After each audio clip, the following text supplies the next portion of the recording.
Yeah, welcome everybody. I'm seeing some familiar names and some new ones too. Thank you so much for joining us. My name is Amy Fonseca. I'm the program administrator for the Grants and Partnership Program. And let's start out by introducing our grants team. All right, so let's start with Robert. All right. Yeah. Hi, everyone. Good afternoon. Thanks for joining us. My name is Robert Marmito.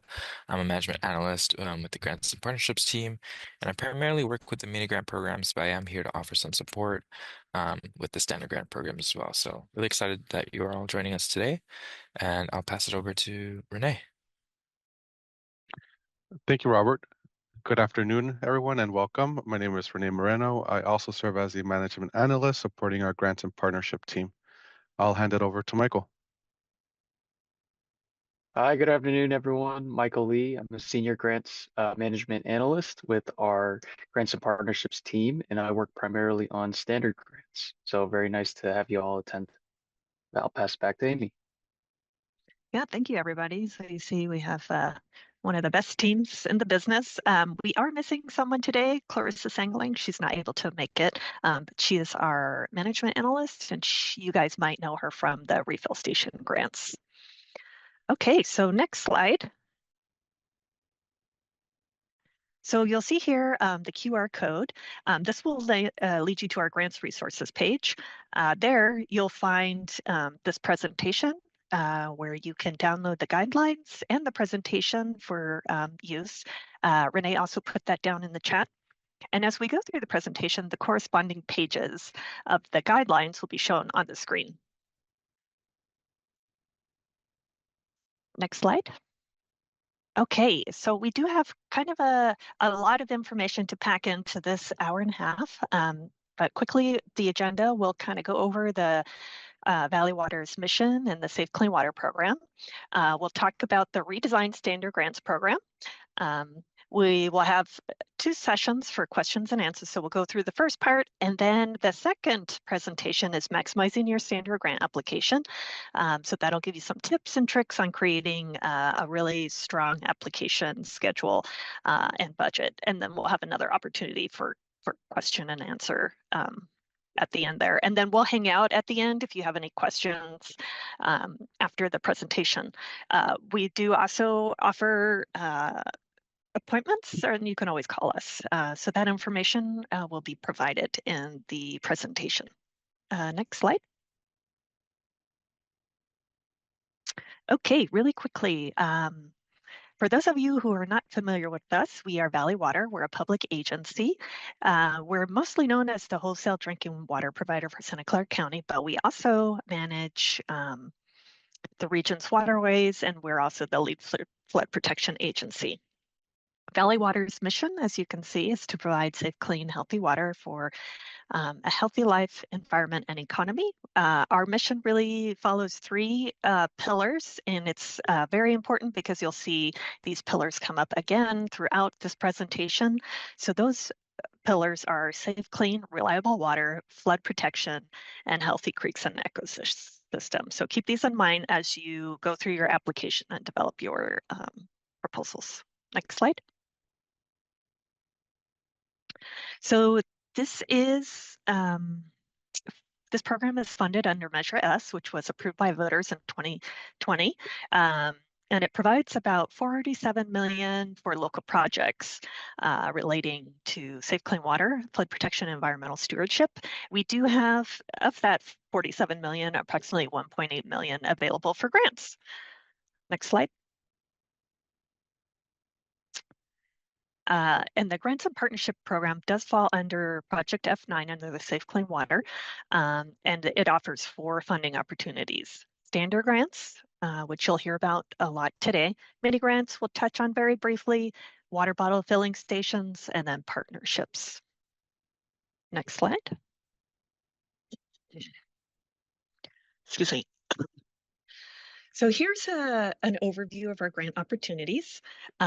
We have our standard grants, which when I say standard, I mean our competitive grants. Those are open on a cycle, so they're available once a year.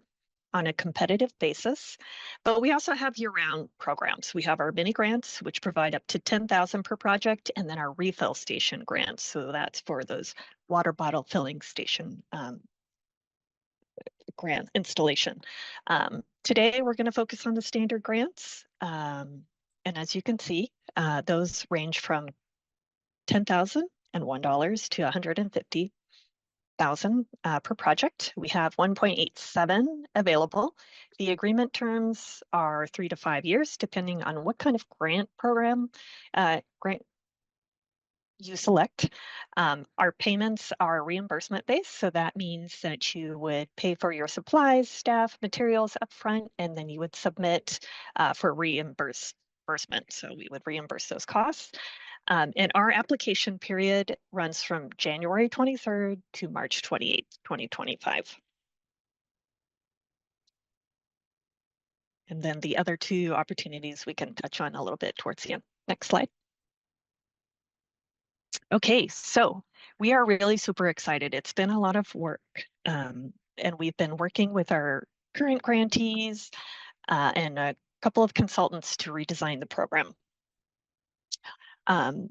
These improvements were approved by our board of directors last May, and we're excited to finally be able to share with you all their redesigned program. So for those of you who are returning, here's kind of an overview of what's different in the redesigned program. Now we have 4 different grant categories. We have education, planning, stewardship, and implementation. Implementation grants are not available this year. They will be available next fiscal year. We'll go into those different categories a little later. This year, under the new redesigned program, insurance costs are eligible for reimbursement. So we can reimburse for the insurance beyond the day-to-day insurance that you need to have for coverage. And I'll explain a little bit more about that later. We do have reduced match requirements, as you'll see later in the presentation. The application is very different than it was in the past, and you'll see that it's been streamlined, simplified, and the good news is we're really hoping to streamline the agreement execution process by taking your application and putting it right into the agreement. Another big change is we are offering full funding, so we will no longer be doing partial funding, which is great because then we don't need to go back and renegotiate your grant scope. And we won't be talking too much about this today, but we have streamlined the invoicing process and budget template for those who are awarded a grant. Next slide.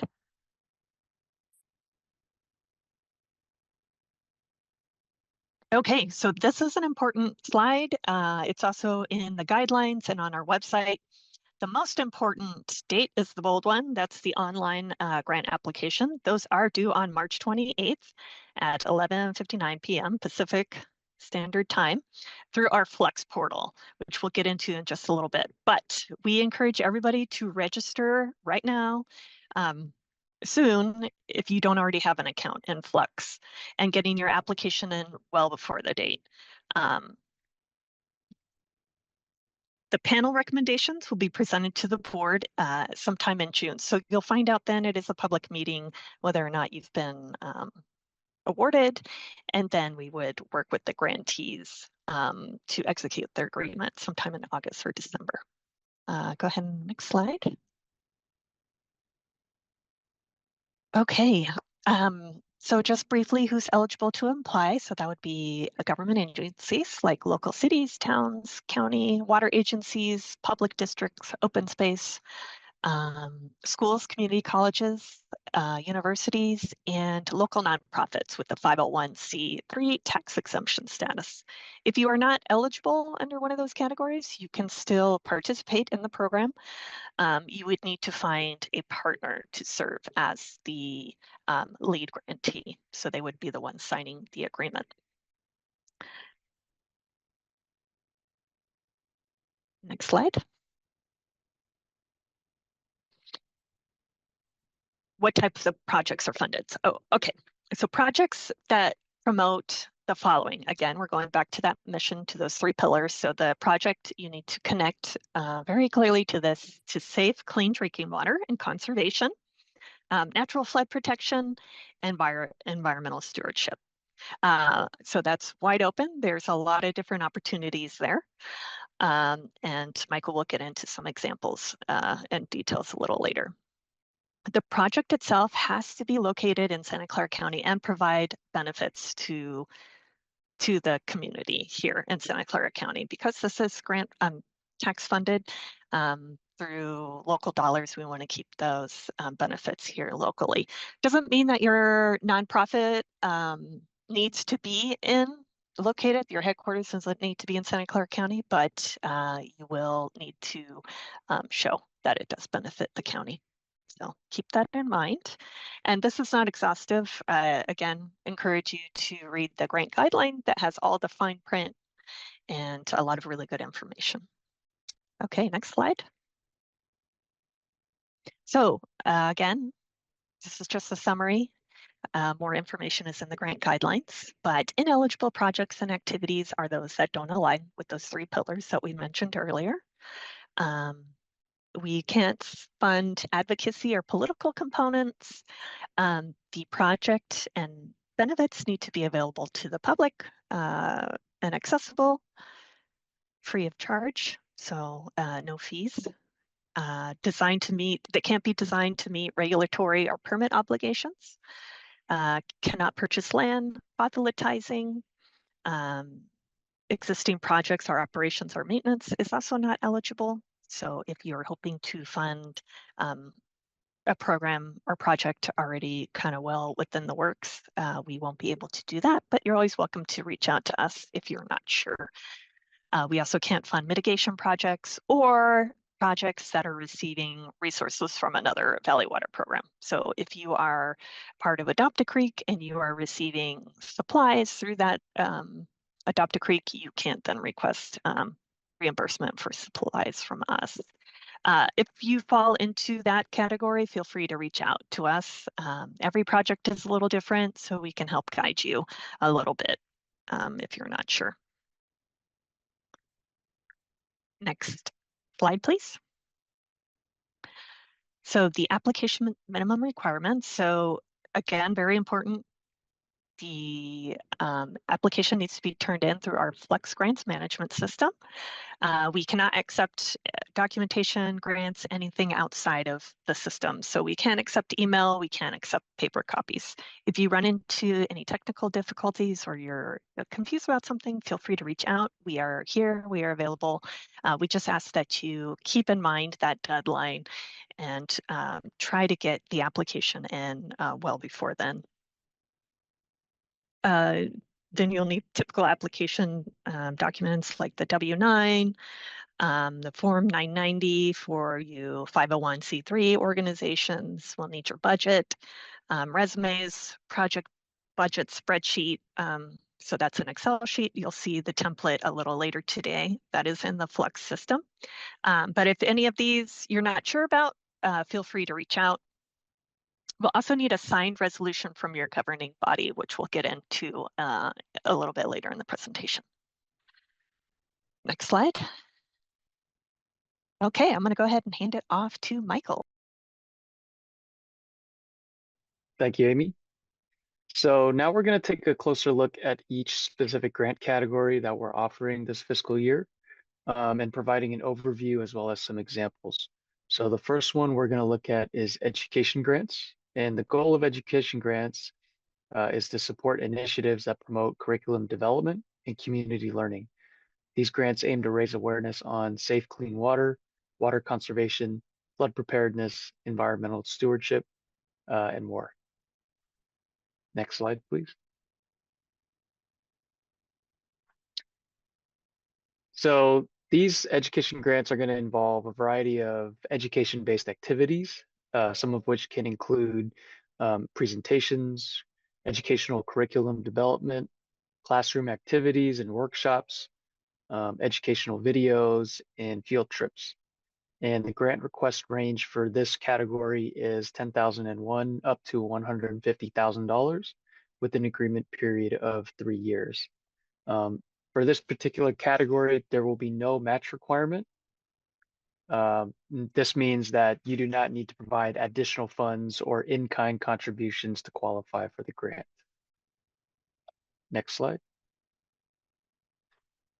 So this is a really good example of a education grant type project that we awarded and executed in previous fiscal years. This particular one is by Grassroots Ecology for their California Naturalist Watershed Education Project.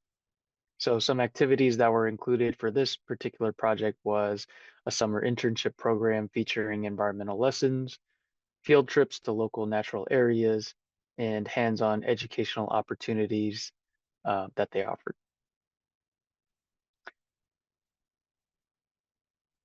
Moving on to planning grants. So planning grants are designed to support projects that focus on planning or design activities for larger scale initiatives. So these types of projects typically would not have been approved yet or granted any funding. They're just kind of an idea, and you're trying to put together, a design or elements of the project together. Next slide. So activities related to planning for planning grants are planning, design. It could be environmental resource investigations. It could be academic research or environmental feasibility studies. For grant request range, the maximum amount is $150,000. And similar to education grants, the agreement period would be 3 years and no match requirement.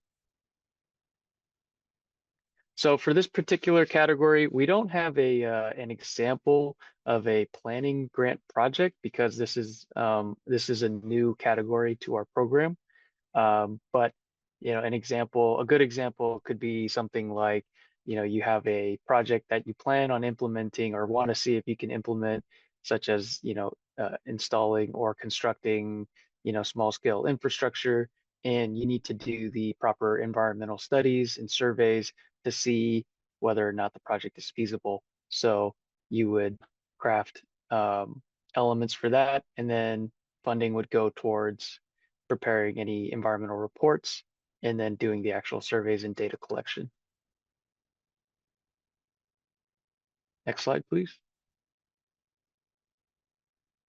So next we have stewardship grants. And these grants are designed to support projects that align with the Safe Clean Water program priorities. And they can include a broad range of activities, as we'll get into in the next slide.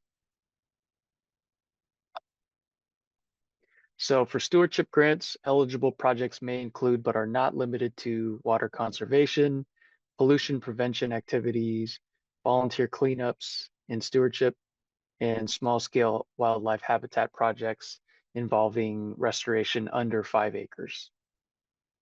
The grant request range for this category is also up to $150,000, but the agreement period will be a maximum of 5 years. And for this category, there will be a match fund requirement of 15% of the total project. And what we mean by that is, we'll get into that in future slides. Next slide. So match fundings may include staff hours, cash or in-kind services, other non-Valley Water grants that you may have received, or partnerships with other organizations. Some of the project activities may not involve the following. So the use of on-site heavy machinery or construction equipment, release of runoff into waterways, and or ground disturbances adjacent to or within sensitive habitats. For further details about what is eligible and ineligible for stewardship grants, we encourage you to take a look at the grant guidelines. So moving on to the example for a stewardship grant, this particular one was with Downtown Streets team for their Upper Penitencia Creek Cleanup Outreach and Revitalization Project. So some of the activities included recruiting unhoused individuals to be part of a litter abatement program, providing peer-to-peer outreach, and coordinating community cleanups and educational events within the Santa Clara County area. Next slide, please. So our last grant category is going to be implementation grants. Please note that this particular category will be offered during our next grant cycle.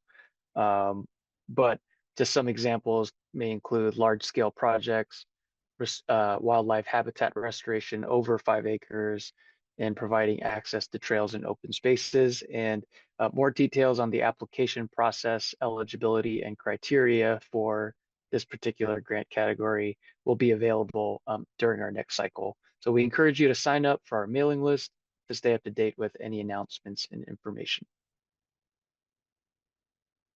Next slide. And with that, I will hand it back to Amy. Thank you, Michael. Actually, we got a couple questions I think we can answer really quickly. So the first one from Patricia, the grant time for educational grants is 3 years. Does that mean we cannot complete the grant in 1 school year, or does it mean we have a maximum of 3 years to complete the project proposed? So if you finish it sooner than 3 years, that's totally fine.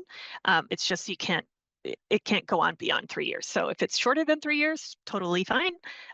Just can't go beyond the 3 years. Hopefully that answers that. And then the next question is why the maximum acres for stewardship projects? That's a really good question. So it is related to CEQA. I'll go ahead and let Michael take that one.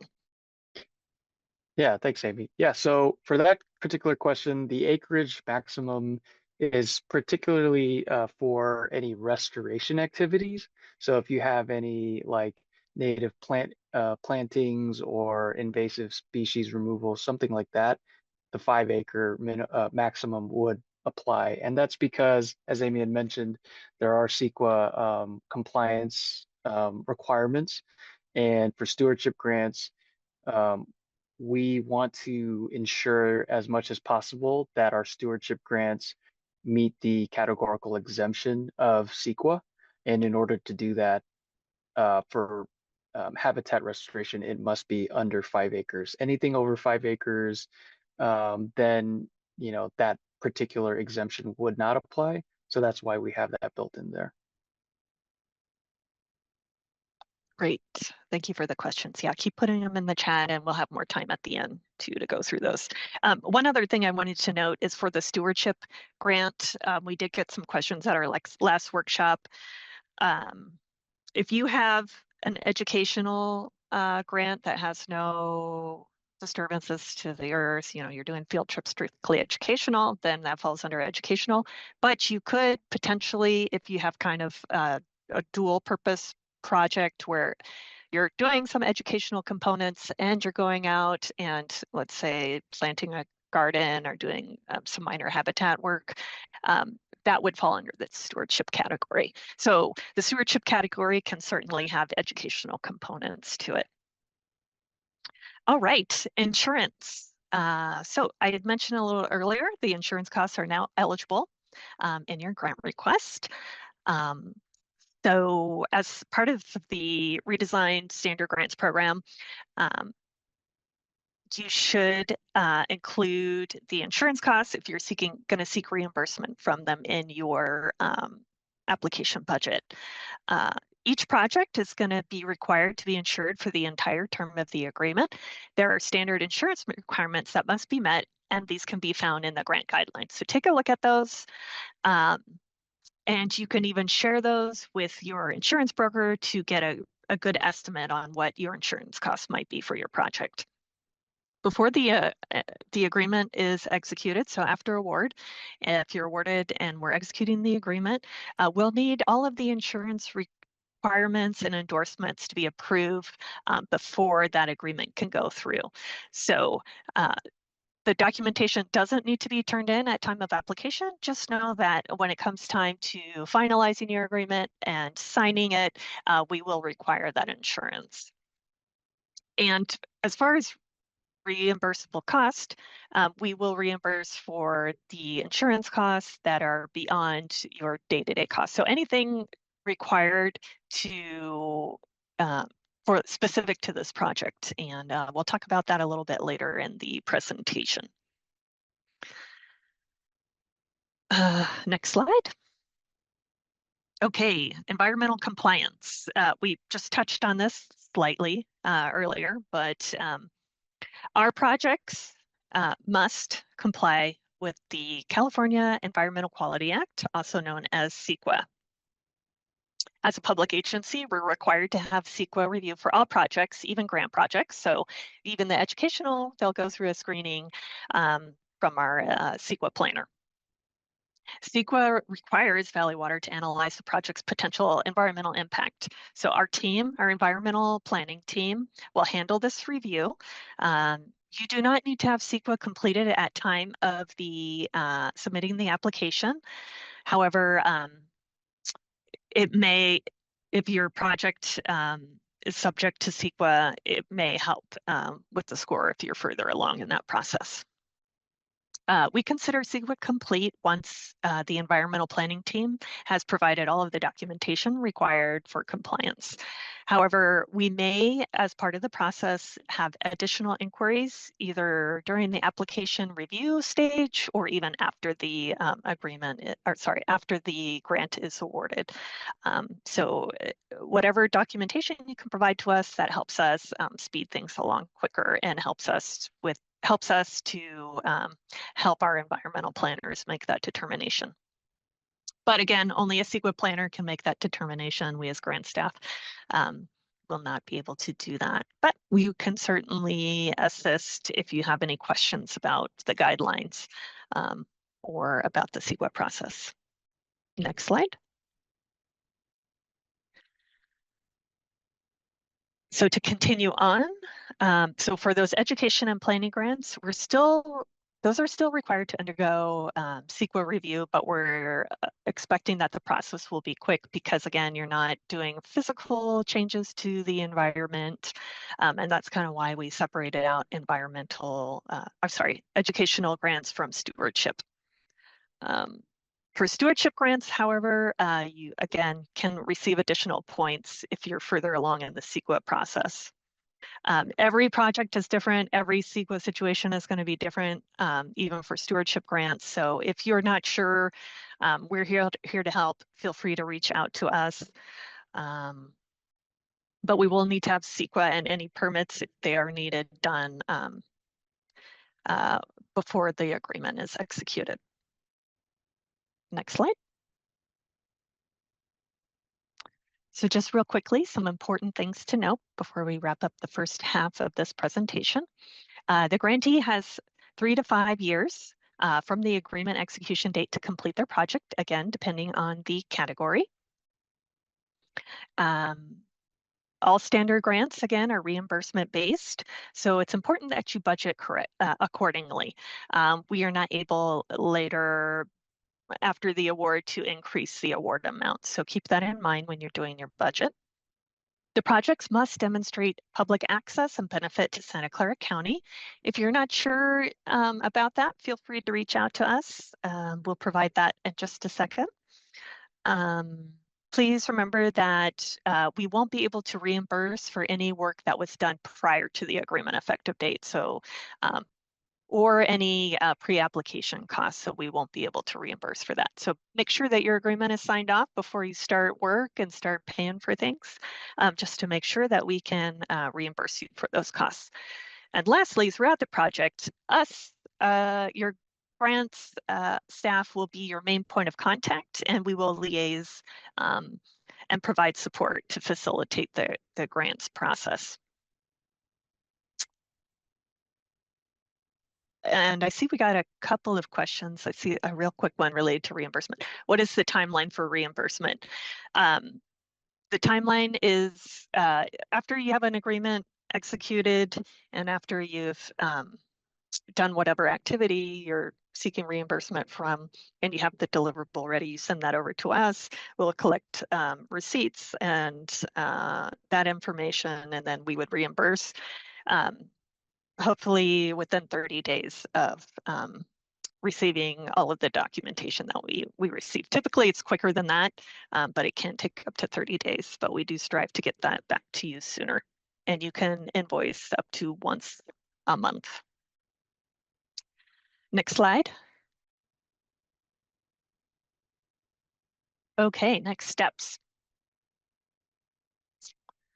We strongly encourage you to take the next step in applying for our grants program. You can begin today by visiting our grants portal and on our website and registering your organization in Flux in the system if you don't already have an account. In addition, we have a lot of really great resources available to you on our website. That includes frequently asked questions and the grant guidelines that are going to be there to assist you and help. The facts, the frequently asked questions will be updated frequently, so be sure to keep an eye on that documentation, and we'll include everybody's questions in that. Next slide. And here's the link to that page. And we'll go ahead and drop that in the chat. That has all of your resources available to you.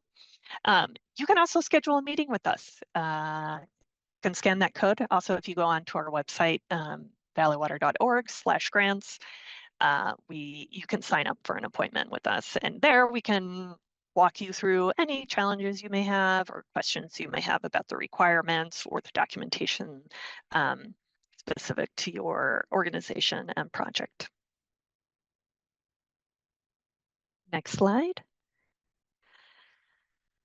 Okay, so just wanted to share, we do have some other really fantastic opportunities for you beyond the competitive grants. I mentioned them a little bit earlier. We do have a mini grant and a refill station grant program. The mini grant program provides seed funding to encourage community engagement in activities that further the safe, clean drinking water, water conservation, flood protection, education opportunities, and environmental stewardship in Santa Clara County. There's no deadline for this program, so applicants may apply at any time and request up to $10,000. That was recently increased by our board until the funds run out for the fiscal year, which ends at the end of June. We prioritize one grant application per organization per fiscal year, and additional applications will be considered if funds remain near the end of the fiscal year. We want to ensure equitable funding and diversity of applicants, so that's why we limit it. Once approved for a mini grant, you would receive 50% of the funds up front, so up to $5,000 up front, and then the other half when the project is complete, so the other $5,000. The application is very simple, straightforward, and as you see, the reimbursement requirements are streamlined. So if you've had a mini grant with us in the past, I encourage you to take a look again at the application. You'll see everything has changed, and we've redesigned those elements. Second, we have our refill station grant.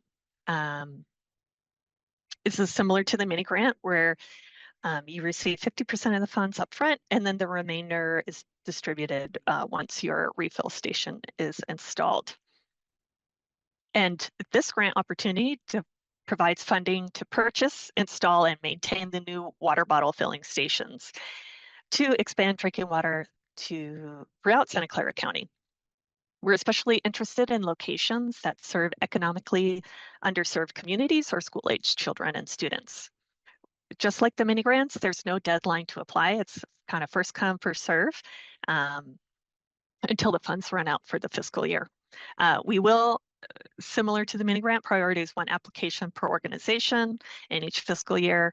But if there are funds remaining, then towards the end of the year, we may award an additional. And with this one, once the agreement, again, has been executed, you get 50% upfront. And then after the refill station is installed, you get the other 50%. And if your refill station ends up costing less than the $5,000, you can keep the remainder of the funds to maintain your station. Okay, that was a lot of information. Next slide. I want to do a quick plug for another program we have, another opportunity for folks to get involved. We have the National River Cleanup Day coming up on Saturday, May 17th. So we are recruiting individuals, businesses, and organizations to host creek cleanup sites in their community. We provide the cleanup supplies, access permits, waivers, and much more. So if you're interested in learning more or how to get involved or how to volunteer, contact the check out www.cleanacreek.org or scan the QR code on the screen. This is a great opportunity to get involved in your community. Last year, we had over 40 site coordinators, which led 600 volunteers to remove about 17,000 pounds of litter from our local waterways last year. So great opportunity to get involved and make a difference in your community. And we are especially looking for some site coordinators. We provide, again, all of the supplies and training. And so it's a really, really great program. Next slide. All right. So with that, I will go ahead and turn to the questions. I'll go through what we have here in the Q&A cards, and then if you prefer, you can also raise your hand and we can unmute you. Okay, so first question. For the stewardship track, will a 3-year project be eligible for less than a 5-year project? Will a 3-year project be eligible for less funding than a 5-year project? Okay, I see what you're saying. Is it possible to request the full 150,000 for a project that will only take 2 to 3 years? No, that's totally fine. It's an up to, it's a limit of how long your agreement would be good for, but whether or not your project, if you're applying for a stewardship and the project takes 2 or 3 years, that's not going to impact the scoring at all. We would be looking at the deliverables and the quality of the application and your budget to see if it's realistic, but no, that's not an issue. Okay, next question is from Sabrina. Are partnerships with nonprofits an eligible contractual expense under this grant? If so, is there a limit on how many nonprofits the lead applicant can collaborate with per project? For example, can a municipality partner with 3 different nonprofits for volunteer-based creek cleanups to promote environmental and creek stewardship around the city? Or does the community partnership grant make more sense for the project? Okay, I think I understand your question, but feel free to raise your hand if I don't answer it. No, you can partner as the lead grantee or a lead agency if you're a municipality. You can have as many partners as makes sense for your project. In fact, sometimes having partners, like strong, committed partners, can help your application score. So that's not a problem. And again, every project's going to be different. So whatever makes sense for your project, if it's a very community-centric, community-involved project, then it certainly makes sense to have quite a number of partners. I'm not sure I understand the partnership grant. So if you want, please provide a follow-up question or you can raise your hand. But hopefully that answers that. Next question is from Maria. Education grants have a range of 10,001 to 150,000. Is there a typical average amount per grant? That's an interesting question. And it's project to project. This is a new program. We've kind of redesigned it. So we don't have any specific average that we've had. I don't know, Michael or Robert, if off the top of your head you have an average, but I would say make sure you do a really good budget estimate and go with whatever the realistic cost is. And I see Michael is going to try. Yeah, I would just add, so we don't have like a typical average, amount for this particular grant in mind, but what I will say is, you are entitled to that full range. So if you feel that your project is deserving of 150,000, the maximum, and the project elements that you have in your application, warrant that amount, then no project is going to be judged more harshly just because it wants more funding or anything like that. So if that's something that you're worried about, yeah, it's not an issue. Yeah, thank you, Michael, and thank you for the question. I will say, whether you apply for 50,000 or 150,000, it's not going to impact your score. You're not more or less likely to get approved. It's really based on the scoring on your application. So take a look at the guidelines and see how things are scored. We'll get into the second half here on ways to kind of maximize your application, but the amount really it's not going to impact your likelihood of award one way or another.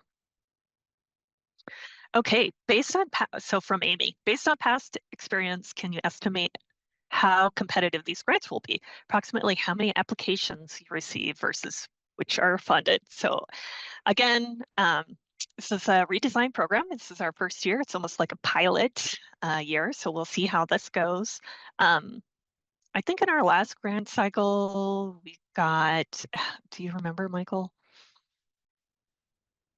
Yeah, our last grant cycle, we received 10 grants and we awarded 8.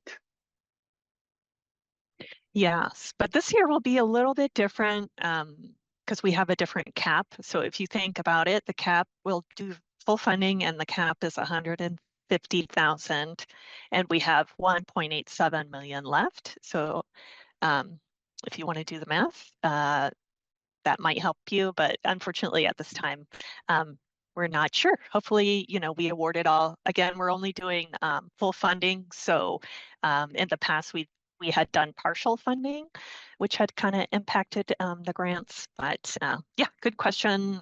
Maybe, hopefully next year we'll have a better answer for you once we see how things go. Okay, next question from Anonymous.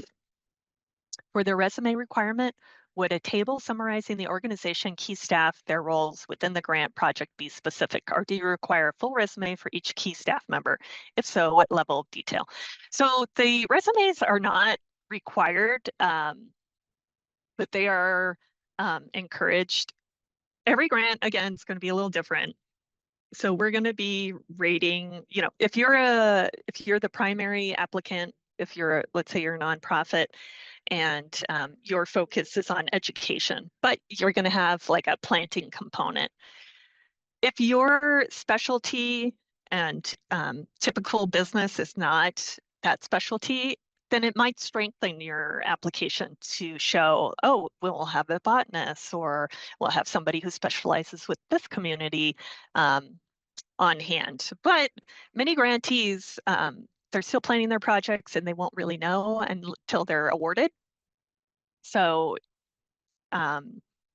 that's okay too. It can strengthen your application to have the resumes, but it's not necessarily required. And a chart can work just fine.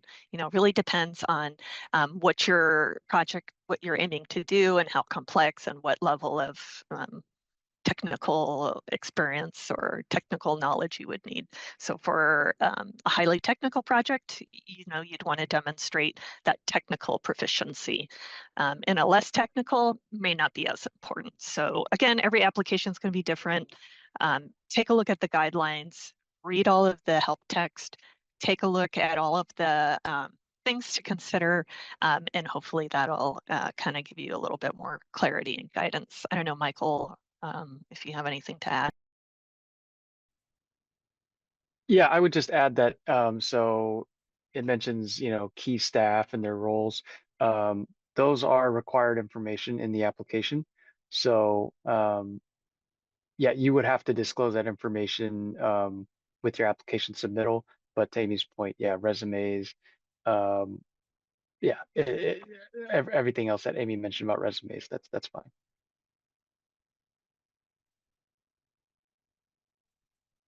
Okay, next question. Can you go over some examples of planning versus stewardship grant? You mentioned that planning grant is doing surveys and preparing an environmental report for data collection. For example, could a survey include sample collections from water bodies around Santa Clara County to determine the environmental impact? I'm going to go ahead and let Michael take that one. Yeah, so this is a great question. So some examples of a planning grant versus stewardship grant would be um, so stewardship grants are meant for you have a project in mind and you're going to actually do physical work to build out that project. That could be like a community garden, that could be habitat restoration. Um, Planning grant is essentially like you have an idea for a project, but you're not quite sure how you're going to do it or how you're going to build it. And so you need to actually go through the necessary steps to design, test, survey, um, to come up with how you're going to do the project. And then those are the elements that we would be funding. Um, so for planning grants, you wouldn't actually have, you know, any building or, any actual like physical work beyond investigations and surveys. And so to your example for the um, doing water quality surveys, uh, that in essence would be eligible. I would check with the guidelines and review what is eligible and ineligible. And for any time you're dealing with, you know, going into the waterways or anything like that, it is the responsibility of the applicant to ensure that they're in compliance with any regulatory agencies. But surveys, sampling, yeah, those are all examples of planning grants. Hopefully that answers your question. Yeah. And a stewardship could have elements of planning, um, but if the focus is on planning and not like implementation, then maybe that grant opportunity is more appropriate. But if you have any questions, feel free to reach out. I'm looking at the time, so we'll go ahead and go to the next piece, but keep putting those questions in as you have them, and we'll have plenty of time after to go through and answer any of your questions. So with that, I will hand it off to Michael. I'm sorry, Robert. Awesome. Thanks, Amy. All right, so we'll be diving into the next half of today's workshop, where we focus on tips for maximizing your standard grant application, including how to create a strong project scope, schedule, and budget. So, just like similarly to the previous half of the presentation, we will have another Q&A, so please continue to utilize that portal for any Q&A, and we'll get to them at the end. Next slide, please. Okay. Sorry, and just a few background. So first, it's important to note that our application process has been streamlined, and we do, as mentioned earlier, use a grants portal called Flux. And so we've kind of designed the application to make it more easier to, get into the grant agreement process. So if you are a returning applicant or grantee, you might remember how we kind of had to repurpose your application into an agreement, which often includes a lot of administrative work on both sides. And so with this new redesigned program, we hope that this new process will ease that burden and make the agreement execution process a lot smoother. And so, throughout this presentation, just want to kind of keep in mind that whatever you include in your application, whether it's in your scope, your schedule, or your budget, those are the type of things that would be carried over into your grant agreement if you get awarded. So this means anything that you submit, will be the framework for your entire project. And so those will be the commitments that you will be held to, once we get into that contract phase. So in short, we'd just like to kind of encourage you to treat your application as a contract in the making because those are the type of things that will go into your agreement. And so the first step to getting started with your application is, of course, registering on Flex if you haven't already. So we do recommend doing this as soon as you can because it does take a couple of days for you for your registration to get approved. And so when you register, you will create your own individual profile, which will be connected to your organization on Flex. And so in Flex, you could have multiple people within your organization registered, and that way you could kind of view the applications, submit any other documents. But we do just want to keep in mind that only one person can go and edit the application at one time. Um, and yes, we've dropped the link to the Flux portal in the chat if you do want to go there and register yourself. The next step is that you would need to identify the person who would be responsible for signing the grant agreement. And so it was mentioned earlier that we do need that signed resolution from your organization's governing entity, kind of identifying who is authorized to sign off on the agreement, as well as any invoices that would be submitted for the grant. So this is required at the time you submit your application, and a sample of it can be found in our grant guidelines document. We encourage you to kind of take a look at that because it does have the language that kind of covers all of the requirements we need. The authorized signatory does not need to be the one to submit the application. We just need to identify who that person is. So at the time that the agreement is ready to be signed, we know who to send it to. And lastly, we do encourage you to, if you do not have that, policy in place identifying who could sign off on any agreements on behalf of your organization, we do encourage you to kind of work on that resolution earlier than later because we understand that for some organizations it might take a while for you to get that to your board and have it signed off.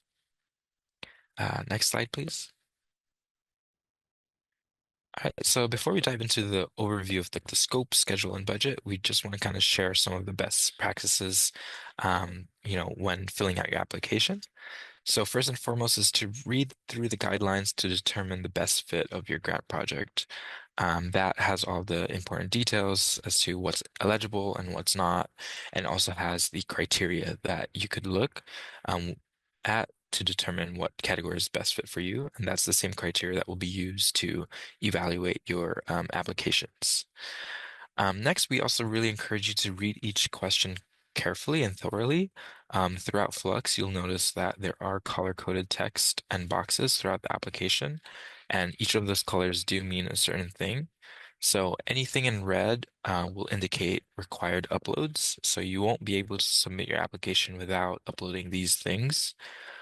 Anything in purple indicate help text, so these generally just serve as helpful information as you as you fill out your application. And the blue text indicate any optional uploads. So these can support your proposal, but they are not mandatory at the time you submit. Next, we do encourage you to be as specific and detailed as you can. As mentioned, what you write in your application will be the guiding basis for what is in your agreement. And so the more specific and detailed as you can with, the type of activities that you do, the more helpful it will be for you in the long run.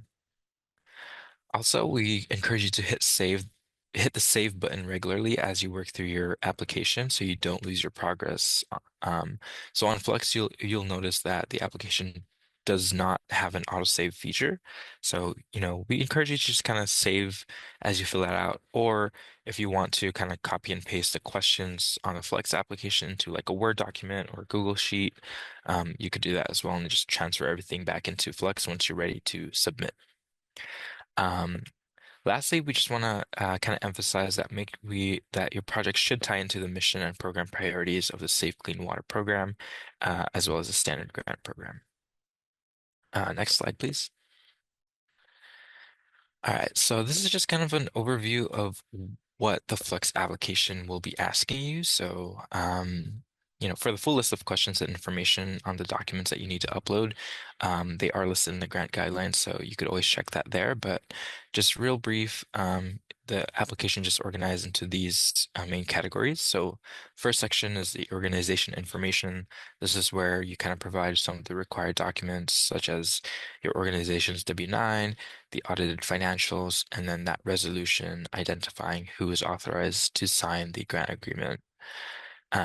Next is just background information about your project. So that includes like the summary, the site location, and any benefits to the communities of Santa Clara County. Next is the scope, which we will be talking more in depth in this presentation. And this is kind of the bulk of your application where you list out, all the actions that you will be taking, the deliverables that you will achieve, and the schedule, as well as any long-term maintenance and management that is needed for your project. After the scope is the project budget. So this one is submitted as an attachment. We do have a template available on Flux. It's also hyperlinked into the application itself, so that you may be able to just click on that, fill it out, and then submit it along with your application. And then lastly, we do have a section called Project Readiness. So this is where you type in any additional information about your project partners, upload any resumes, financial statements, and any permits that you might have at the time. All right, next slide, please. Okay, so now just to provide you with an overview of the scope, schedule, and budget. Real quickly, the scope just kind of highlights your project's purpose. It identifies your key tasks, and it lists out any key deliverables and impacts. Your schedule clearly outlines the milestones and deadlines for each task of your project, from the start date to the final date where you complete that task and provide the deliverables. Um, and then your budget is just kind of the summary of major expense categories and funding sources, and it includes your monetary and in-kind contributions. We will kind of demonstrate what that budget template looks like, and just like kind of example of how to fill that out in this presentation as well. Next slide, please. Okay, so when defining your project scope, you will notice that your activities are broken down into 4 main tasks, and these are also, listed in the application as text fields that you will fill out. So the first task is the planning and design. This task kind of involves laying out the groundwork for your project, including, retrieving any important permits, connecting any type of research, retrieving insurance, or hosting any type of community meetings and things like that. So that's all planning and design. The next task is outreach and community participation. So this task focuses more on how you engage with your stakeholders, how you build your community support, and how you encourage participation, if applicable to your project. Other examples for this task could include things like making flyers or promoting your program through social media, and describing how the methodology will support your actions. Third task is implementation. So this is, mainly involving the work that will happen to complete your project, such as carrying out the activities that, you've mentioned, either in task 1 and 2.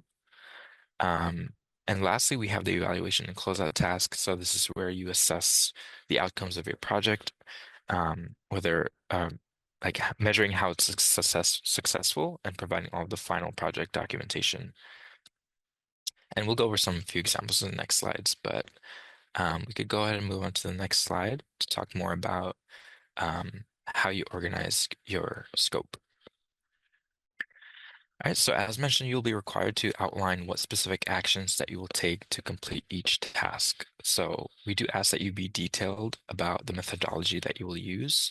We ask that you not only describe what you will do, but how you will do it. So this is where you could include any type of references, any supporting evidence, any like DEI principles that will guide your approach.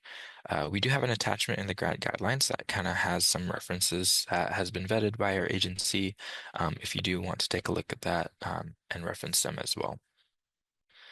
So the actions is, again, just the specific steps that you'll take to complete each task. So this describes what you will do and how, and you'll be asked to list actions for each of the 4 tasks that were mentioned in the previous slide. In addition to laying out the actions for each task, you will be asked to list out the deliverables. And so the deliverables are the tangible outcomes or outputs that demonstrate your progress and success. So you will need to clearly define the deliverables for each of the 4 tasks in your application, with just keeping in mind again that what you put in your application will be the guiding basis. So your deliverables need to be clear, measurable, specific, and realistic. And it should also align well with your project goal and your timeline. Next slide, please. All right, so the next few slides, I'm just gonna kind of breeze through some examples of how the tasks, actions, and deliverables will look like for each type of grant category. So I'm not going to go through it, one by one for the sake of time, but kind of just to give you a sense of how the scope is kind of organized. So for an education grant, for task one, planning and design, some of the actions that might take place for an example project would be, developing educational curriculum, developing the lessons for classroom workshops around environmental stewardship. And an example of a deliverable for that task would be submitting the copies of those educational materials or curriculum and lesson plans. Um, and then for implementation, this is where, you actually go out into the classrooms or host like a Zoom webinar or workshop where you actually teach what you've developed in task one. And so an example of this, again, is just like hosting those workshops in classrooms, conducting field trips, to a habitat preserve, things like that. And an example deliverable would be, photos of the event, attendance records, and any type of thing that kind of just documents what you've done. And an example of like evaluation and closeout would be like a survey to assess like classroom satisfaction. So participant feedback surveys are a really great way to kind of assess the effectiveness of the workshops. And then deliverables would be just those results sent to us or any type of testimonial as well. Next slide, please. All right, and this is just an example for planning grants. So again, an example for task one, planning and design for a planning grant would be um, designing a project and coordinating the development of a feasibility study. And so a deliverable for that would be submitting any design drawings, project timeline, and a list of anticipated reports and studies. Um, in the implementation task, the action would be, conducting those in-field surveys, investigations, gathering the data, and then deliverable would be the survey reports, compiling the data that you've collected and the completed feasibility study. Next slide, please. And then lastly, for stewardship grants, an example of planning design would just be kind of designing project elements, and deliverable would be design plans and drawings, pre-development site photos, submitting a native plant list if you're looking to install like native plants in a certain area and things like that. An example of an implementation task would be, actually building and raising a garden bed if you're doing like some type of garden project, preparing soil planting, and then deliverables would be any type of photos, plant propagation data that you could provide, or attendance records if you're, hosting like volunteers or the community to be a part of this project. Next slide, please. All right, so that was just kind of, how the scope is organized and what we kind of expect when you're listing out the tasks. And so now we'll just kind of briefly talk about the schedule. So this is just another key part of your application as it kind of shows how you plan to complete your project and when. So your schedule, as you see here, is written out as a table. It's also in the application where we ask you to provide a start and end date for each task. And so it just kind of shows that, each task will be completed in like a realistic time frame. Um, and it's not like super strict, deadline. It's just kind of we just kind of ask you that you give your best estimate. Um, and we do want to just kind of tell you to just keep in mind that the agreement start dates may vary if you are awarded. So we do just have an estimated start date around December 2025 because from the time our board approves the grant funding, we do have to kind of work on drafting the agreement and then getting our CEO to kind of execute those. So those may take anywhere, between a few months to 6 months or so, just depending on what type of follow-ups there might be.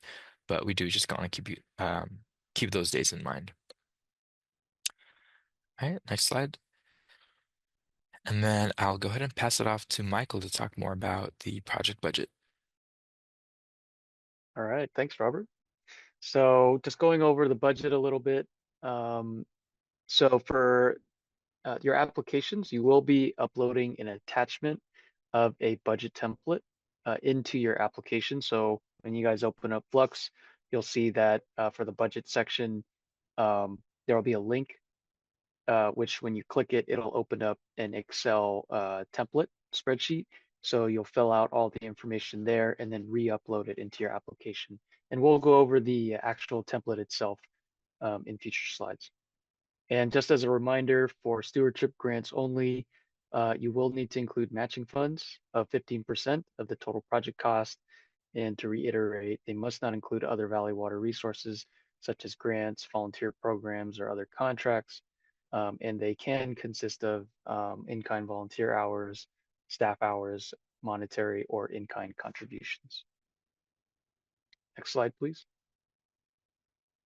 So here's a list of ineligible costs, and I encourage you all to look at the standard grant guidelines for more details about what costs are ineligible.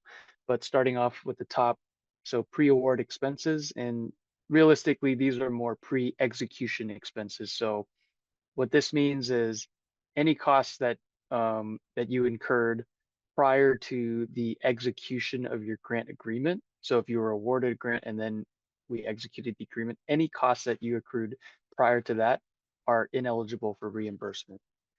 So just please keep that in mind if you are awarded. If you are trying to get reimbursed, those costs have to come after your grant agreement has been executed.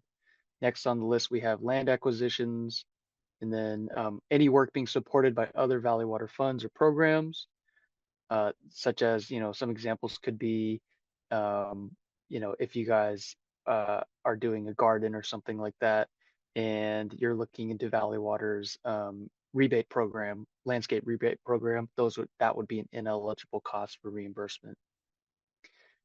And then some other indirect project costs, such as, but not limited to, operational costs, such as office rent, utilities, equipment, taxes, and etc., or construction equipment or professional development fees. Next slide, please. So at this time, we're gonna go kind of do like a little workshop on the budget spreadsheet template. So if I can just share my screen here. Thank you. Okay. Can everybody see my screen? Yes? Okay, awesome.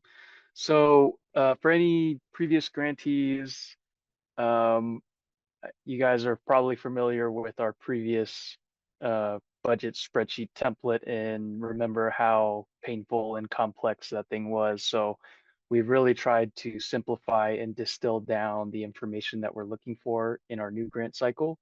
And this is our new revamped and updated spreadsheet template. So some of the key things that we improved, just the overall layout. We've eliminated or we've separated out the different cost sections into various sections of the template rather than having it all combined into one spreadsheet or into one cell.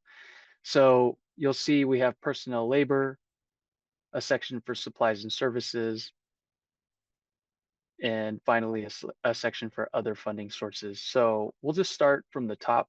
So personnel labor, this is referring to any personnel or staff costs that you want to bill to the grant. So you can see as an example, we have, executive director, project manager, and then you have their hourly rate, the number of hours, and then how much that particular line item will cost.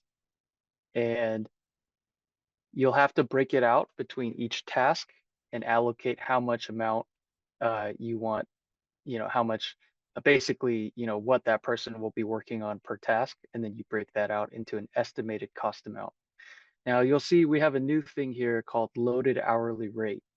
And what that means is we're no longer doing a standardized benefits rate and a standardized overhead rate. What we're doing now is we are basically allowing you, the applicant, to take your staff's hourly rate and tack on your personal organization's benefits rate and any other costs that you feel would be associated with that rate, such as you know uh, raises, annual raises, inflation, etc. And the reason why we did this is we really wanted to give organizations some flexibility on the benefits rate and how that applies to their project. All that we ask is that you explain in the notes section how you came up with that loaded hourly rate based on a calculation. And at some point, if your grant is awarded, we will try to verify your numbers based on audited financials and, excuse me, pay stubs and timesheets. So moving down to supplies and services. So supplies and services are meant to be for any materials costs that you'd like reimbursed for, as well as any contractor or consultant fees. So you can see here some examples, like an ecologist subcontractor, costs for nursery plants, gardening supplies, etc. These types of expenses you would list here, and similar to personnel services, you would break that out between which task they're associated with, and then the subtotal for that amount. Moving down to other funding sources. So other funding sources are meant to be for costs that your organization is putting up for the project, as well as any other, grants that you may have been awarded from other agencies, and any in-kind contributions such as volunteer hours or donations. So essentially, this section is what you, the grantee, or you, the applicant, would be putting forth towards the project. And some examples you can see here, for this particular one, how much the grantee is contributing to the project manager cost is $2,500. Any grants, such as like a CAL FIRE grant, would be monetary. It's 25,000, and then any volunteer hours, which the hourly rate, we provide a resource in our guidelines to determine what that federal hourly rate would be for volunteers.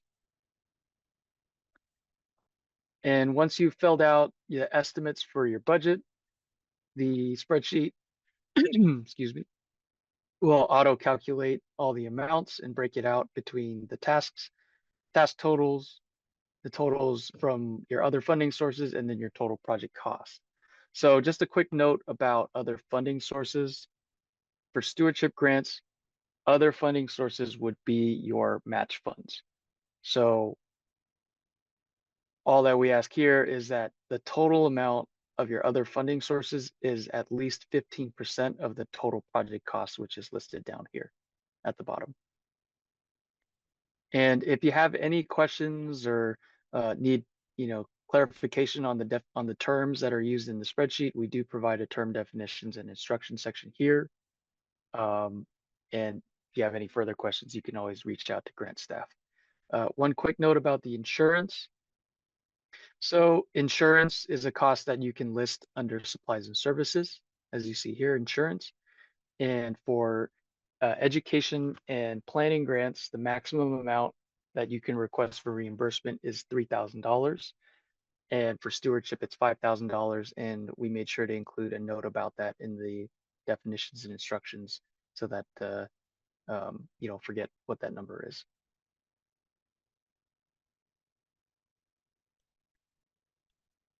Okay, can we pull up the presentation again?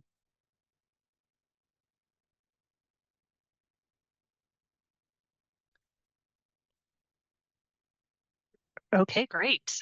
Thank you, Michael. Again, document uploads. So this is the list. It's not, take a look at the grant guidelines, has a lot more detail, but you'll want to ensure that you have all of the required documents so you can submit your application in Flux. Next slide. So once you submit your application, you should receive a confirmation email from the system. Now it will be coming from Flux, so if you don't see it, within 5 minutes. Take a look at your spam, take a look at your junk, and if it's still nowhere to be found, be sure to contact us at grants@valleywater.org to be sure that we received your application if you want to ensure that that went through. It should also show on your end in the Flux system, but just to be sure, you can always reach out to us. And then next slide. If we could go to the next one, I'll come back for questions, but just wanted to quickly go over the application timeline before folks hop off. Again, it's going to be due at 11:59 Pacific Standard Time on March 28th, 2025. That is a Friday. Encourage you to get that process going as soon as possible and hopefully not wait till the last minute, because we'll do our best to help you out on March 28th. But if we don't, answer the phone, or if you're calling us at like 11:58, we may miss your call. We'll do everything we can to help you, but please, please, please turn in your application through Flux and allow enough time. If there are any technical difficulties or your internet goes out or something like that, Valley Water is not responsible. So again, March 28th, that is a Friday. This is just an overview of the timeline. We'll be reviewing the applications between March and May. We'll be going to the board with the panel's proposed awards in June 2025. That will be a public meeting. We'll be notifying those folks that were awarded in July. And depending on the complexity of your project, the execution would happen August, September, up to December timeframe. If you have an education grant, those tend to be a little bit more streamlined with CEQA. So those probably we can get through before December, but just worst case scenario, December, plan accordingly. Because again, we cannot reimburse for work done before that agreement is signed. Next slide. So this is our contact. If you have any questions at all, you're not sure, if a requirement pertains to your project, we can provide general guidelines. Unfortunately, we're not able to do a pre-review of your application. We have to keep it a fair process, but we do provide as much help as we can. And if you're not sure which category your grant falls under, or if your project's eligible, or if you need assistance with the resolution, feel free to reach out to us. We are here to help. We have Calendly, so you can schedule it at your earliest convenience. You can also email us. We have somebody checking that inbox and answering phones during regular business hours. So that's always monitored. Again, a lot of great resources on our grants page. And then before we go to questions, if we could go to the next slide. This is our workshop feedback. On the workshop. This helps us to ensure that these workshops are working for you. What did you like? What did you not like? This just helps us improve our workshops. So now we can open it up for questions. Again, thank you all for joining us, and thank you for your patience as we get to the questions. As you see, we had a lot of information to go through. We wanted to make sure that we were able to cover everything before some folks had to drop off, but we will be hanging out. So if we go over, that's fine. We'll stay until all of the questions are answered. Okay, so first question is from Sabrina. My project includes two key components: a volunteer-based creek cleanup and an in-person outreach event focused on creek stewardship. So she is asking, and when she's preparing her application under the stewardship track, should she do stewardship or should she do education? So that's a good question. Again, if it's strictly education, like you're doing classroom work, you're hanging out in the classroom, you're doing virtual, or you're doing like a field trip, you're going for a walk along a paved trail, as long as you're not making any changes to the earth, not planting anything, it could fall under education, but it sounds like yours is more appropriate for stewardship. So anything that has to do with, planting a garden, making alterations to the environment, anything subject to the CEQA requirements would go under stewardship. And I don't know, Michael, if you have anything you'd like to add. Nope, nothing to add to that. Great. Hopefully that answers your question. But again, feel free to stay on if you have any follow-ups. Okay, so next question is from Alina. Just to clarify, if a grant was primarily educational but would have an additional hands-on physical project, it would fall under stewardship. So when you say hands-on, if you're saying like doing some, in-classroom models, or feeling some leaves outside. So that would be educational. Anytime you're digging in the ground, that would be stewardship, or altering the environment. That would be stewardship. And if you're not sure, feel free to reach out and meet with us and take a look at the guidelines. There's a lot more information that may provide more clarity for you. Okay, next question is from Liz. While we are encouraged to be detailed in the application, how can we provide contingencies to include in agreement to account for potential and necessary adjustments during the implementation? So that is a good question, and it does happen. Things change. Sometimes you have to pivot. So in those cases, you'd want to be really clear about what your deliverables are going to be. You'll want to put your approach, so how you're going to make that deliverable. But if for some reason something changes down the line, it's a lot easier for us to be flexible with the approach rather than the deliverable. So let me give you an example, just to be a little bit more clear. During the pandemic, we had quite a number of grantees who had classroom training and field trips.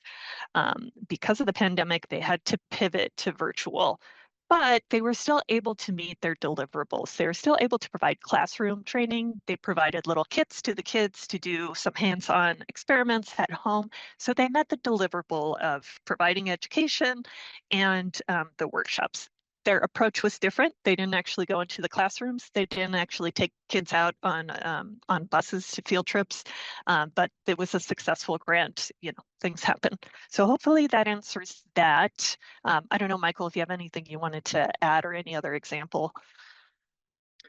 Yeah, I would just add, yeah, like Amy had mentioned, these things do happen. Unforeseen circumstances happen during the implementation phase of a project. So we do encourage you to, make commitments in your application that you feel like you can meet. So having said that, if there's elements of your project that are quote unquote half baked, or you don't really have an idea, it's just an idea, and it's not really something that you feel confident that you can carry out. Maybe that's something that you don't commit to as much in your application. Yeah, good advice. Yeah. But feel free again to reach out if you'd like to discuss some more. Okay, next question is from Sabrina. Okay, so for creek cleanups under the stewardship grant, what specific deliverables is Valley Water expecting? Examples of metrics such as the number of volunteers, volunteer hours, or the number of cleanups conducted?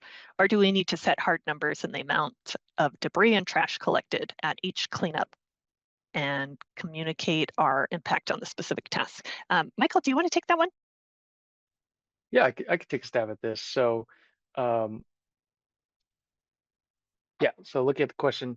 So yeah, the metrics that you listed, number of volunteers, volunteer hours, number of cleanups conducted, those are all great examples of deliverables that you could include for cleanup events. If you're collecting trash, we do actually want to see how much trash that you've collected, but what we always recommend to our grantees is, kind of give yourself a little bit of leeway when you're doing that, because as we mentioned in the previous question, there can be unforeseen circumstances. So rather than saying something like, we will collect, X amount of, cubic, you know, uh, the volume of trash, you can say something like, at least, or, at least put like an at least target number so that, um, you're meeting at least some metric, but you're not really, restricting yourself to that deliverable. And, we always, recommend using approximates, stuff like that. Hopefully that answered that question. Yeah, that's a really good example. So yeah, minimums, if you want to shoot for the stars, and you want to get as many volunteers as you can, but you want to have a realistic deliverable that you can achieve. So based on your experience, if kind of the lower average is 10 volunteers, but you end up getting 100 volunteers, fantastic. We're trying to aim for that, the minimum number. If it's slightly under, we can always talk about that. But as long as you did your due diligence, in many cases, we consider that excess. It's just, learning process. So yeah, hopefully that answers that. I'm looking at the time. It's 1:29. If you have to drop off, that's okay, but we are going to stay and we'll answer every question. This recording will also be posted on our website. And thank you all so much for joining us. We really appreciate all the feedback that we got from our prior grantees and applicants in redesigning the program, and looking for your feedback. And again, thank you so much for spending your lunch break with us. Okay, next question. Are you looking for any particular impact metrics in our evaluation process? That's a really good question, and it really depends on the type of project that you're doing. Michael provided some great examples earlier, pounds of trash. If you're doing a planning grant, your deliverable could just be, a finished plan, a finished feasibility study. If you're doing like a native garden, then it would be how many plants have you planted and how many made it through the establishment period. How many acres of invasive weeds are you taking out? So it'll depend on your particular project. We do have some examples in the guidelines, so you may want to take a look at that too. I think that'll provide some good information for you. Okay, next question. Does Flux have an option to print a copy of the submitted application? Yeah, you can PDF it. So there is an option. If you have trouble, you'll see a little printer sign kind of at the top when you're in there. If you have any trouble, let us know. But yes, it is possible to print it. It's possible to PDF. And it's always possible to go back into the system and look at your old applications. So good question. Okay, next question from Marilyn. Does education have to include a classroom element, or is community-wide education acceptable? Yeah, that's community-wide is acceptable if you're, working with seniors or adults or just a community organization. It doesn't have to be in a classroom setting. So that's a good question. What are the key reporting requirements and how frequently our reports due? So we are in the process of redesigning our reporting requirements. It's all going to be done through Flux now. I'm not sure if you have worked with us before, but it will be quite different. We will be, in the first invoice, will be a little bit more reporting data like receipts and time cards, but then after that, it should go a lot quicker. Minimum reporting requirements for the agreement are at least quarterly, even if you're not invoicing, requesting a reimbursement. But if you want to reimburse up to every month, you can do that as well. So the minimum reports is quarterly.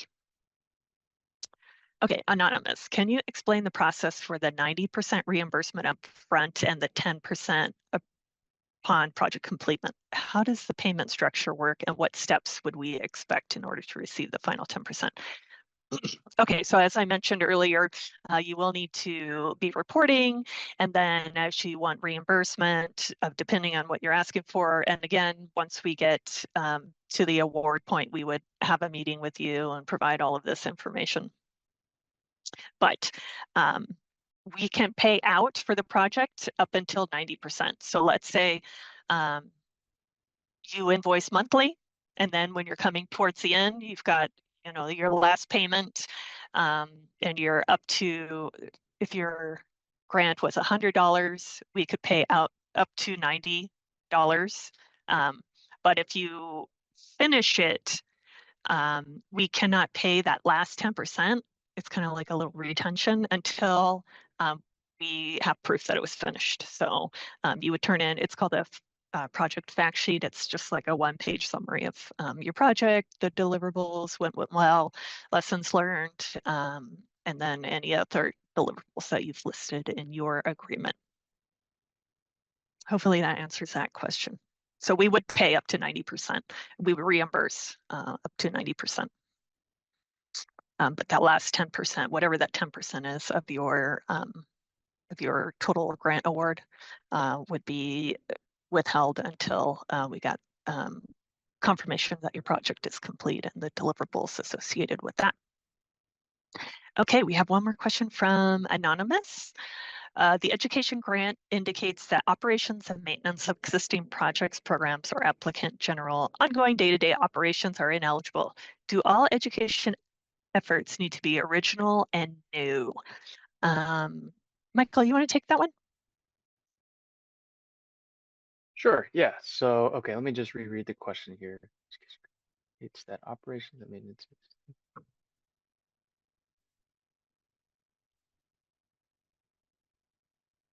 Yeah, so this is a great question, and if you, I'll do my best to answer it, but if you feel like you'd like to elaborate more, you can certainly schedule a meeting with us and give us some more specific project details, so that we can help you out with this. But so if you look at the list of ineligible costs, what we typically will not fund is operations and maintenance activities of projects that your organization your organization has ongoing. How it ties into education, I'm not quite sure how you would tie operation and maintenance of an education project, because those elements are typically more for like like a stewardship grant or like a planning grant, those types. But let's say, if it was an education project that you have already ongoing, you've had it for years, and maintenance of and upkeep of that project, is, I don't know, like, uh, purchasing materials every year to keep a project ongoing. We'd have to have a further discussion about something like that, because yes, we do look for newer projects. We do want kind of very independent new projects to fund under our program. Having said that, there may be elements of your existing project that are new, that may be eligible for funding. So it's a kind of a difficult question to answer. It's very specific and it'll be very project specific. So yeah, I encourage you to set up a meeting with us to discuss. Yeah. So if you already have that curriculum, let's say it's classroom curriculum, and you've been doing it for years, we can't fund, next year's same curriculum that you've been kind of doing. But if you had something new you're going to incorporate, or you had a pilot idea, yeah, those would be some ideas. Or if you're looking to expand it to different communities, that's also. But like Michael said, probably the best thing, if you're not sure whether or not it's maintenance or an actual project, is to reach out with us. Every project's can be a little different. Okay, next question from Anonymous. For the timeline, how do we enter dates if we don't know when the agreement is finalized? Example, 4-month window. So I would just do your best estimate. So worst case scenario, we had December 2025. So you could start the project, depending on what it is, in December, or you could even push it out to June of 2026. That's kind of up to you. But you'll want to, from that date, you think you can start. So let's say January 2026.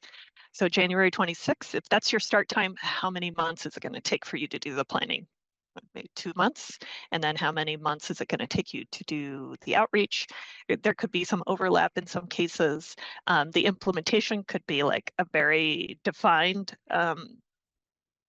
term, like from like March until April of this time, or it could be ongoing if you have a multi-year like education project. So in that case, your implementation could go several years. So it is going to be project specific. Just do your best estimate.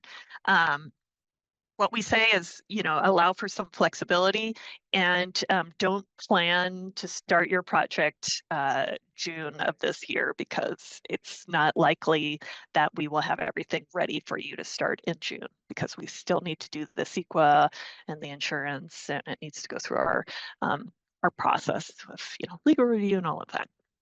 So what we're trying to avoid is folks starting work in June, and then unfortunately we're not able to reimburse. Michael, was there something you wanted to add?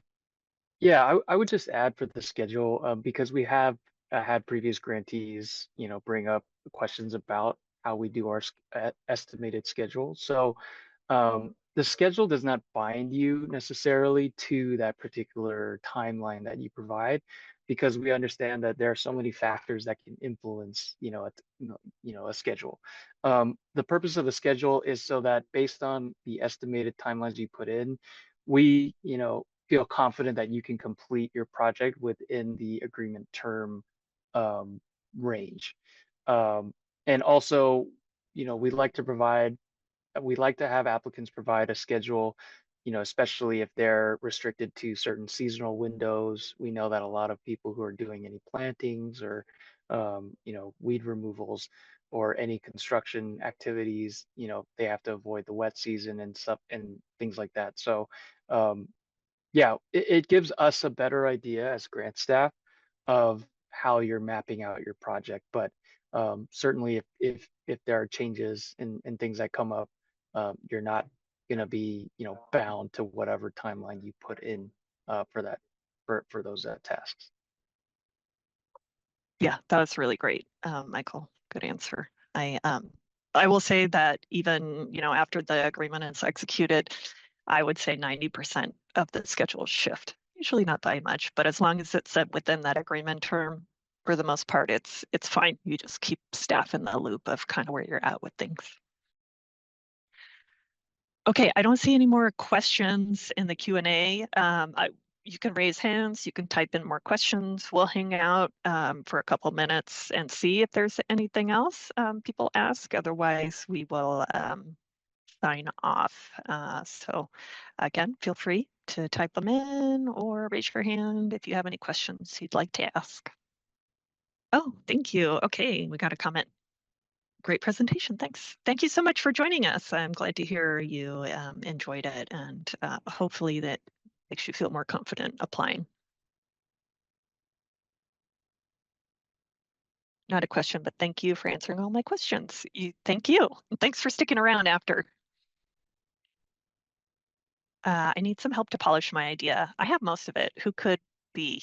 Oh, I recommend scheduling an appointment. You can do that on our website. If you're having trouble doing that, I would then just give us a call on the phone number, and we'll set something up for you. But I would use the Calendly. That's the easiest. That's a little link. You just press a link, and then it kind of looks at everybody's calendar, and then we'll show you when our soonest availability is. But yeah, don't wait too long. You want to make sure you get your application in on time. Share the link. Okay, Renee, could you put that link in the appointment? We'll also include the link. We'll provide a follow-up email, which will have the link as well.